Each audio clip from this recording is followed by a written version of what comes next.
والسلام علی عبادہ الذین اصطفیٰ اما بعد فاعوذ باللہ من الشیطان الرجیم بسم اللہ الرحمن الرحیم۔ سامعین وقار، آپ مسئلہ درس حدیث سماعت کر رہے ہیں اور آج ہمارے ریاض الصالحین سے حدیث نمبر جو ہے 560 ہے، جو روایت آپ کے سامنے بیان کرنے لگا ہوں۔ امام بخاری اس کو کتاب الزکوٰۃ کے اندر لے کر آئے ہیں۔ سیدنا ابو ہریرہ رضی اللہ تعالیٰ عنہ بیان فرماتے ہیں، کہتے ہیں کہ میں نے رسول اللہ صلی اللہ علیہ وسلم کو یہ فرماتے ہوئے سنا ہے۔ فرمایا کہ بخیل اور سخی کی مثال تو ایسی ہے، اب مثال دے کے دونوں کا فرق واضح کیا جا رہا ہے۔ فرمایا سخی ایسا ہے جیسے اس کے جسم پہ کوئی زرہ ہو اور اس کی زرہ اس کے سینے سے لے کے گلے تک ہو، اور جب وہ مال خرچ کرنے کا ارادہ کرے تو اس کی زرہ جو ہے جو اس نے پہنی ہوئی ہے وہ کشادہ ہو جائے، کھل جائے، اور اسے کوئی تنگی محسوس نہ ہو، اور وہ راہ خدائے مال خرچ کرتے۔ اور جب وہ دوبارہ اس کے جسم پر آ جائے تو اس کے پورے جسم کو، وجود کو گھیر لے، حتیٰ کہ اس کی انگلیاں تک بھی چھپ جائیں، اور اس کے قدموں کے نشان کو مٹا دے۔ یہ تو سخی کی مثال۔ فرمایا کنجوس کی مثال، بخیل کی مثال ایسی ہے کہ جس نے زرہ تو پہنی ہوئی ہو، لیکن جب خرچ کرنے کا ارادہ کرے تو زرہ اس کے جسم کے ساتھ چمٹ جائے اور وہ اس کو کشادہ ہی نہ ہو اس کے لیے۔ حضرات محترم نبی پاک علیہ الصلوۃ والسلام نے مثال دے کر سمجھانے کی کوشش کی ہے کہ ایک ہے خرچ کرنے والا اور ایک ہے نہ خرچ کرنے والا۔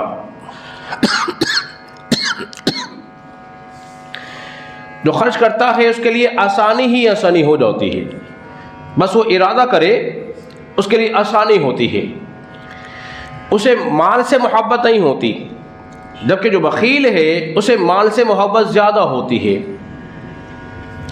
پھر اس کے لیے کشادہ ہو جانا اور اس کے قدموں کے نشان کو مٹا دینا، علماء کرام بیان فرماتے ہیں اس کی مثال ایسے ہے جیسے کوئی جس نے لباس لمبا پہن رکھا ہو، پیچھے سے لٹکتا ہو، اور وہ چل رہا ہو اور پیچھے سے لباس جو اس کے ساتھ ہے اس کے قدموں کو مٹاتا رہے۔ کیا مطلب ہے؟ قدموں کو مٹانے کا مطلب یہ ہے تم جیسے جیسے راہ خدا میں مال خرچ کرتے رہو گے، اللہ تبارک و تعالیٰ ویسے ویسے تمہارے گناہوں کو معاف فرماتا رہے گا، تمہارے گناہ مٹتے رہیں گے۔ جبکہ یہ فضیلت کس کو بولی حاصل ہوگی؟ سخی کو۔ بخیل کے حصے میں یہ فضیلت بولیے نہیں ہو سکتی۔ اور وہی لوگ کامیاب ہیں، وہی لوگ کیا ہیں؟ کامیاب ہیں۔ وَيُؤْثِرُونَ عَلَىٰ أَنفُسِهِمْ لَوْ كَانَ بِهِمْ خَصَاصَةٌ، اور وہ لوگ جنہیں حاجت ہوتی ہے اور اپنی جان پہ ترجیح دیتے ہیں اوروں کو۔ حضرت ابو طلحہ انصاری رضی اللہ عنہ کا واقعہ آپ کے سامنے موجود ہے کہ نبی پاک علیہ الصلوۃ والسلام کی خدمت میں ایک شخص حاضر ہوا۔ حضور نے فرمایا بھائی اس کو کون اپنا مہمان بنائے گا؟ تو ازواج مطہرات کے پاس پیغام بھیجا کچھ ہے کھانے کے لیے۔ معلوم یہ ہوا کہ ازواج مطہرات کے پاس کھانے کو کچھ بھی نہ تھا۔ مالک کونین ہیں، پاس وہ کچھ رکھتے نہیں، دو جہاں کی نعمتیں ہیں ان کے خالی ہاتھ میں، کچھ پاس نہیں ہے۔ حضور نے فرمایا کون اس کو اپنا مہمان بنائے گا؟ حضرت ابو طلحہ انصاری نے عرض کیا رسول اللہ صلی اللہ علیہ وسلم میں اس کو اپنا مہمان بناؤں گا، اور اپنے گھر لے گئے۔ اور گھر لے جانے کے بعد بیوی سے کہا کچھ ہے کھانے کے لیے؟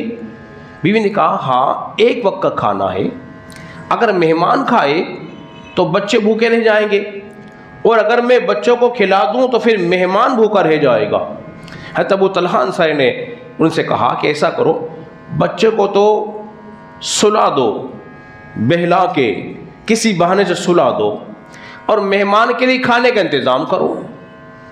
اور بیوی کو تنبیہ بھی کر رہے ہیں، ہیلا بتا رہے ہیں، جب مہمان کھانا لگ جائے نا، دسترخوان پہ موجود ہو، تم ایسا کرنا چراغ کو صحیح کرنے کے بہانے سے کھڑی ہونا، اس کو گل کر دینا، بھجا دینا، اور میں اور تم مہمان کے ساتھ بیٹھیں گے، ساتھ کھائیں گے، اور مہمان کو یہ بھی محسوس نہیں ہوگا کہ ہم بھی ساتھ نہیں کھا رہے، محسوس یہی ہوگا کہ ہم کھا رہے ہیں، جبکہ ہم کھائیں گے نہیں، صرف مہمان ہی کھائے گا۔ انہوں نے یہ پروگرام بنا کے مہمان کو کھانا کھلایا۔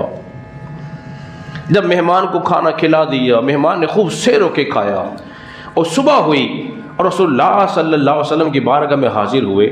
نبی پاک علیہ الصلوۃ والسلام نے ابو طلحہ انصاری کو دیکھا، دیکھ کے فرمایا، بڑے خوش ہوئے، فرمائے وَيُؤْثِرُونَ عَلَىٰ أَنفُسِهِمْ لَوْ كَانَ بِهِمْ خَصَاصَةٌ، اور وہ ہیں جو اپنی جان پہ ترجیح دیتے ہیں کسی اور کو، جبکہ خود حاجت مند ہوتے ہیں، خود کو ضرورت ہوتی ہے۔